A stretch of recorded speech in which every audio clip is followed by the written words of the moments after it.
ડીસા શહેરના ગુલબાણી નગરમાંથી વરલી મટકાનો જુગાર રમતા 4 શખ્સો ઝડપાયા હોવાની ઘટના સામે આવી છે,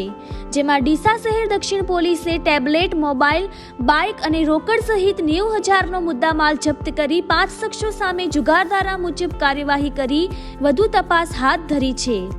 ડીસા શહેરમાં છેલ્લા કેટલાક સમયથી દારૂ જુગારની બધી ફૂલી ફાલી છે, જે અંતર્ગત ડીસા ઉત્તર પોલીસ સ્ટેશનના PIVM ચૌધરીને ખાનગી રાહે માહિતી મળતા ગુલબાણી નગર ભાગ 1માં રહેતા ભરતભાઈ મોદીના મકાનમાં તપાસ હાથ ધરી હતી, જ્યાં બંધ મકાનમાં તપાસ કરતા મકાન માલિક ભરતભાઈ મોદી, કનૈયાલાલ મોચી, દિલીપભાઈ ઠાકોર અને મહેન્દ્રભાઈ પરમાર વરલી મટકાનો આંખ ફરકનો જુગાર રમતા ઝડપાઈ ગયા હતા,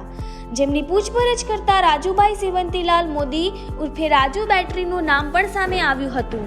જેથી પોલીસે મકાન માલિક સહિત 4 શખ્સોની અટકાયત કરી હતી,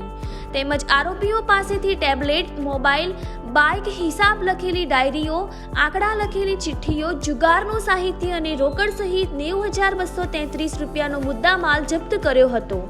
જ્યારે 5 આરોપીઓ સામે જુગારધારાની કલમ મુજબ ગુનો નોંધી વધુ કાર્યવાહી હાથ ધરી છે। રિપોર્ટર રાજ ગજ્જર, બનાસકાંઠા।